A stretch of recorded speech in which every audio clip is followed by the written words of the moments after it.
Now, roof attic ventilation is becoming a real compliance issue under the new National Construction Code. So this means that there'll be a lot more roof vents up on roofs. And because of this, it's quite important that roofers who put roof vents in understand the design of roof vents and how it should be installed so that they don't cause any leaks. So because of this, we are releasing another one of our training videos which deals with flashings for roof vents. Right, what are roof vents? It could be fairly simple, right? You all know that a roof vent is put in to vent the roof space. So to put a roof vent in, it means you've got to cut a hole in the roof. And the hole allows the air to come out. But you must understand that at the same time, it will also allow water to get in. So our job as roofers is to put in roof vents and understand how the water works around the vent so that we don't let any water in. Now, when a manufacturer manufactures a roof vent, they have two different ways of looking at how to keep the water out. So on this picture, you'll see two different types of roof vents showing the two different ways, the two different design principles to keep water out. Now, firstly, you've got the common whirlybird. Now, the whirlybird has a flashing that goes on top of the roof element. So it goes on top of the tiles or on a metal roof. The flashing is designed to go over the top. So let's look at how the water flows on a tile roof with a whirlybird. So water runs off the tiles, runs along the water channels, and then when it hits the whirlybird, it'll go off around the whirlybird. And it runs on the flat surface of the flashing and then straight downstream, or if it goes sideways, it goes onto the adjacent tiles. And the best tiles for a whirlybird would be the profile tiles, like the Roman tiles in this instance, because it's got water channels, so the water goes straight off the flat flashing onto the water channels and it keeps going. It doesn't want to go back under the flashing and go into the hole that you've cut to allow the air to come out. Now let's look at the other design concept, the concept of having an underflashing. Now I think there are reasons why some manufacturers opt for the underflashing. It could be just for the looks, it could be for something else. But my opinion, if I can have an opinion, is that this style of flashing is more prone to leaks than the overflashing type. All right, let's have a look at the water flow where you've got an underflashing. So same thing, the water runs off the tiles in this instance, then it'll hit the vent and run around the vent. You've only got a narrow flat section, and then you've got the edge of the vent underflashing. So the water flow is either along the base of the vent flashing, or it'll drift across and into the edge of the vent flashing. And what happens here is that when the water drifts off the edge, there's an underflashing that's going to catch the water and then drain the water back out. And this is where it gets really tricky trying to waterproof. Okay, so now we've got the two ways of approaching how to design a flashing for a roof vent. Now let's look at the two different types of flashings in detail and try to understand the important points so that when we put these vents in, we don't get things wrong and cause a leak. Now, looking at the flat over the roof element flashing, like the whirlybird, we can see that it has to go over the top of the tiles. Now, most roofers get this right, but every now and then you will get someone, it may not be a roofer, who actually installs a whirlybird with the flashing under the tiles. Here's an example of a whirlybird installed in this manner.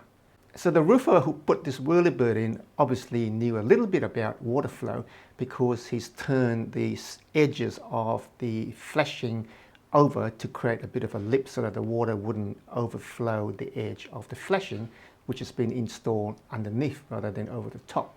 But if you look at the water flow and you get a substantial amount of rain, or even if you get some blockages, you can see where the water will go. It'll go spill over the edge of the flashing on the whirlybird and go into the roof cavity. This is not how this flashing is designed to be installed. So if you see something like this, don't ever do this. Now let's have a look at this other whirlybird that has been installed on a flat profile tile rather than a profile tile. Now it gets tricky when it's a flat profile tile, simply because the way that water runs is that the water will tend to run across the tile rather than run upstream downstream, because the tiles are flat and water will just spread across the tile. So if you look at the water path goes upstream to downstream and across. So it means that the water can potentially go in under the flashing, because it's a flat tile and a flat flashing, and the capillary action will draw the water in, and then you've got a leak into the roof cavity. And this means that when you install a vent on a flat profile roof, you've got to take particular care to seal the edges of the flashing so that the water doesn't get in. Now the better way is to have the silicone bead as a fallback protection against seepage, and have a flashing over the sides of the flashing. And this is an example of a flat profile tile where we've put a strip of Walker-Flex flashing on either side. And the trick is that you would cut the Walker-Flex flashing with the sticky edge sticking on top of the tile. You peel the Walker-Flex flashing back to expose the lip of the vent flashing. Silicone the vent, there's a bit of silicone in there, and then peel the plastic backing of the Walker-Flex flashing and stick it onto the edge of the vent flashing. So this does a couple of things. One, it will hold the vent in place, because now the vent is not relying on the hook to hold it in place. It's actually held in place by the silicone and also by the strip of Walker-Flex. And the other thing is also that the Walker-Flex presents the first point of resistance to water running across the tile and trying to get under the flashing. And it also protects the silicone that you've got under the vent flashing along the edge. So it gives you double protection. So this is probably the better way of installing a roof vent where you've got a flat profile roof tile. Now we'll look at the underflashing style of waterproofing a roof vent, and there's a couple of tricks that you've got to be aware of. Now we'll look at the couple of typical installation situations. If you've got a roof vent with the underflashing on a profile tile roof, you've got to be aware that the water flows is going to be important, and you will need to cut the roof tiles really close to the edge of the underflashing, because bear in mind that when water flows off the upstream tile, depending on where the water channel is, if the water channel is fairly close to the edge of the flashing, you can dump a lot of water on the water course, and the water course is not designed to carry a lot of water. Most of the water is designed to go into the drainage zone on the two sides of the vent, not into the water course that's under the roof tiles. Now the other thing that you have to be aware of is that in this style of flashing, you've got a roof tile that has probably lost its hook, because you may have to knock the hook out so that you can install the roof tile on top of the underflashing without the roof tile standing too much above the flashing. Now if you knock a hook off, then the tile is quite likely to slide off at some point in time. So you need to secure the tiles together so that they don't slide off. We prefer just to use silicone to hold it in place. Now, the other difference that you encounter on a underflashing style of roof vent is if you've got a flat profile roof tile, it just means that the water flow is not controlled anymore. So the water just runs all over the place, across and down the tile. So in an installation like this on a flat profile tile roof, you really need to seal the gap between the edge of the tile and the edge of the roof vent so that the minimum of water goes into the water course, so that you don't get too much water in the water course, because on a flat profile tile you can't control where the water's going.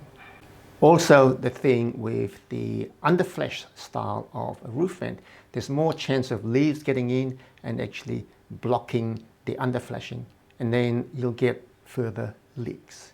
So it's not my preferred style of flashing, but these vents are around, so you guys have to be aware of the pros and cons of the two styles of flashing to roof vents. And if you understand how water flows, then you've got a much better chance of installing these things without it leaking on you. So you can see that there's a lot of things that need to be considered when you are installing roof vents, depending on what style of roof vents. The most important thing to think of is just to consider how the water will run. And if you've got the water flow nutted out, then you've got a far better chance of getting a roof vent put in and not having it leak.